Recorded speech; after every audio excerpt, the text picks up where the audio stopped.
2-yard line. A 3-yard pickup on the run for Martin. It'll be 2nd down and 7. Just under 3.5 minutes to go in the second quarter. Play action fake, and that one was caught by the tight end, or by the fullback Dan Paul, and he went nowhere. He lost a yard. Looked like they're going to give us some forward progress. 3rd down and 8 for Boise. Kellen Moore. All that crazy motion, just like TCU. And they give it to Martin on the draw play, and that's not working for him. So a lot of runs from both sides early on, but it didn't work. And now on 4th down and 4, Boise State to punt it away. And TCU, if they can drive down in this final 2 minutes, they'll have a huge advantage and go up by 2 scores here in the Broncos on their own turf. It's very unlike Boise State to be held scoreless, not only in the first quarter, but going all the way into the second quarter on their own home turf without a score.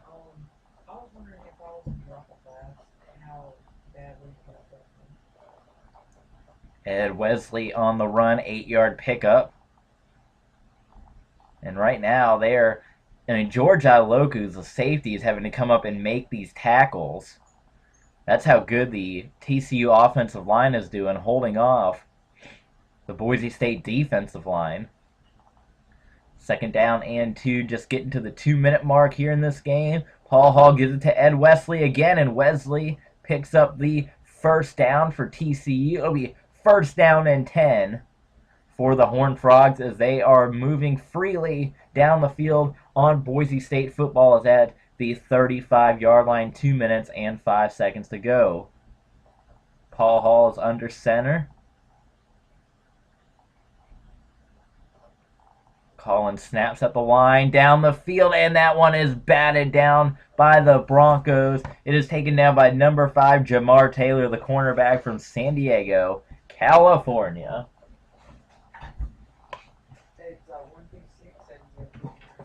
Paul Hall drops. Paul Hall's going to run to the 40, and he's hit hard and thrown to the turf by Billy Wynn. But credit Paul Hall for tucking and running and trying to pick up a couple of yards while he had nothing in front of him. Now there's a discussion on the field between Wynn and Paul Hall. Hey, that was a clean hit. If you're going to run, you need to take the hits, Paul Hall. 3rd down and 3 for TCU. Paul Hall in shotgun. He sends a man in motion. That is a handoff to his wide receiver, Greg McCoy. Was that number 7? Logan Hodges, excuse me. Well, I thought that said that was number 7 that was running it, but maybe I missaw that. But on the run back, Jarrell Gavins.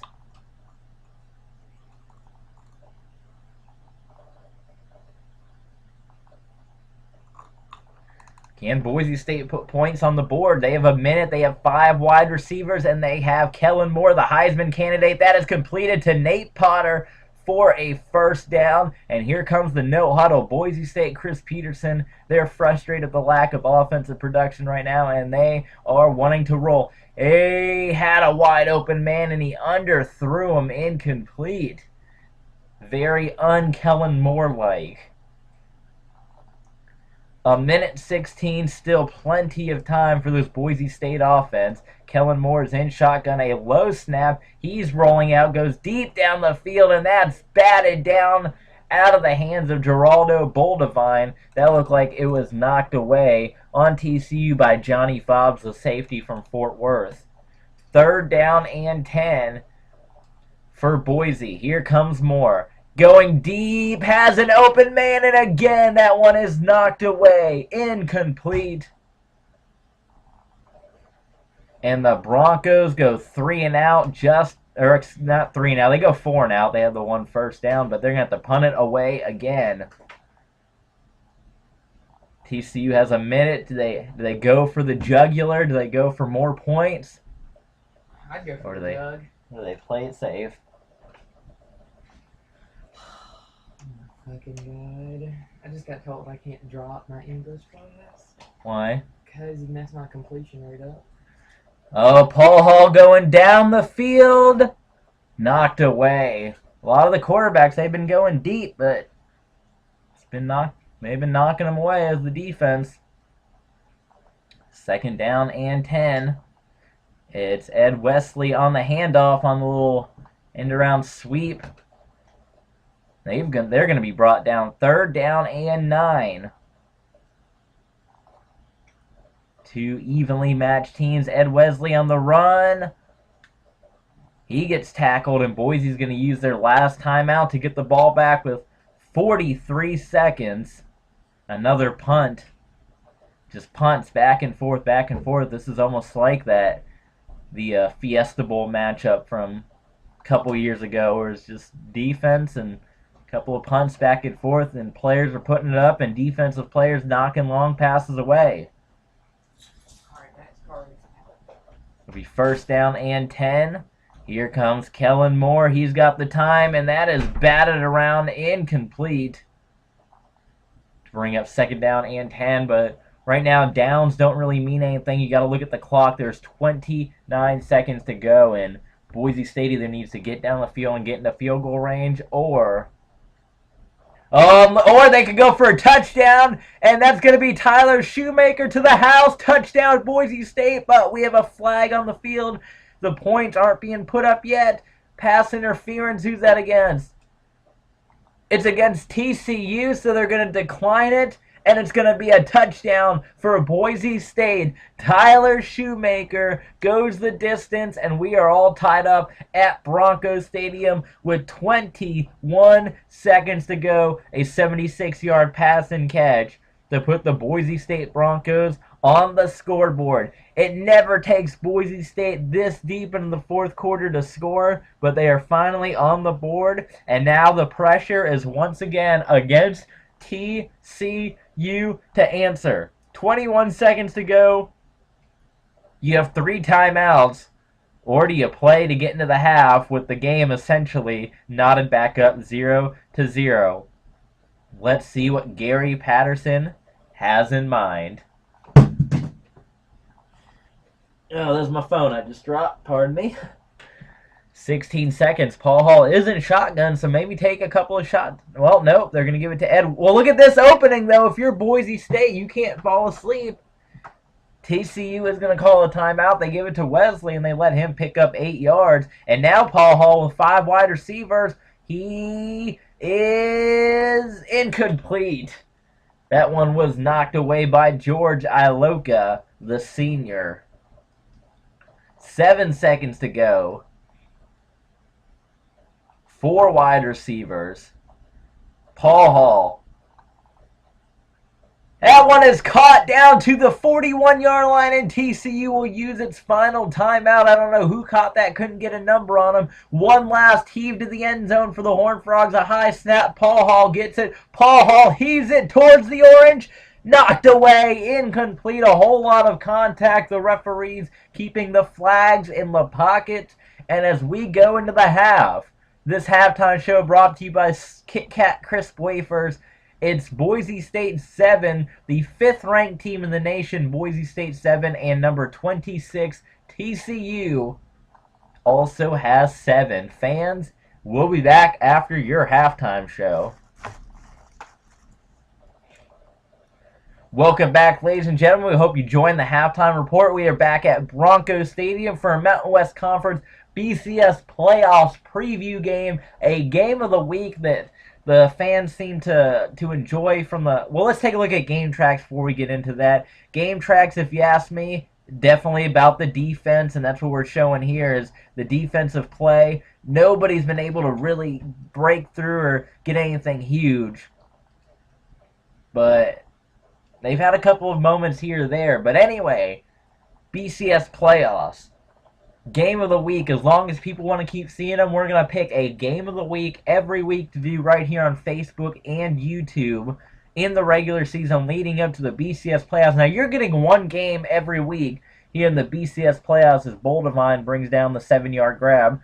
When the playoffs hit, you're going to have over 40 playoff bowl games. The schedule, if you go to the Facebook page, has been posted. the weekly schedule of when the games will be posted, what networks they will be on, and all that stuff. Doug Martin refuses to go down, fighting for all that he's got, and grabs the first down. But the proof that you can have a 5-round playoff, and it only lasts 5 days longer than when the real national championship is, the real national title game, is on the 9th. The BCS playoffs national is 5 games after on a Saturday when college football is supposed to be played, not on a Monday but on a Saturday. So for all the critics that say you can't do playoffs, it would take too long. 5 days. If 5 days after the national championship is too long, then you're right. It's too long. Kellen Moore, he finds, was that Tyler Shoemaker? I believe it was. Either that or it was Kyle Efaw. Kellen Moore up over 100 yards passing in this ball game. 4 minutes to go in the third quarter. Moore remains in shotgun. He sends Potter in motion. Look at the blocking as Potter gets 2 yards, and I'm not so sure about these little end around sweep kind of things because they haven't been working so far.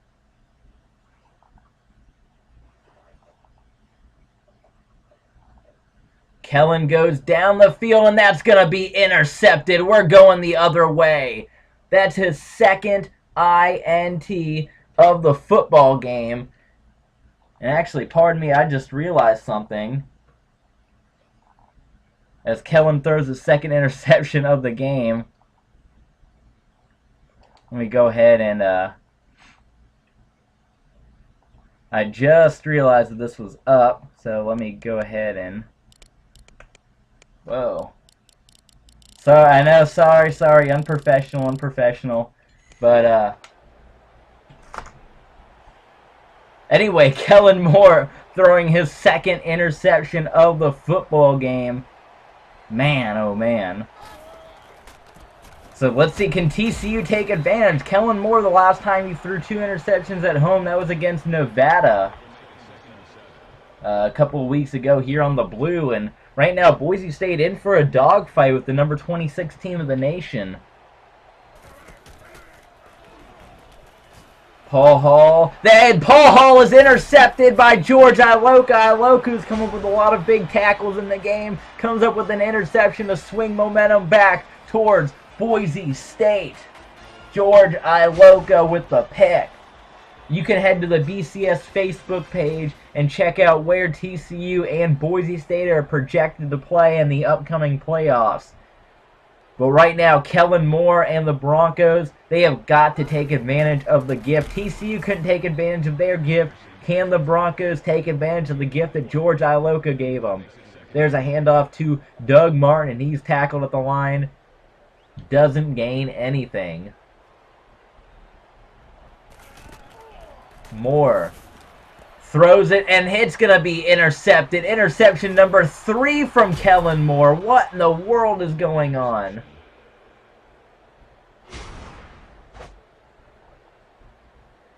He had Boldevine, and Boldevine didn't really come up for it. I mean, he threw it right there.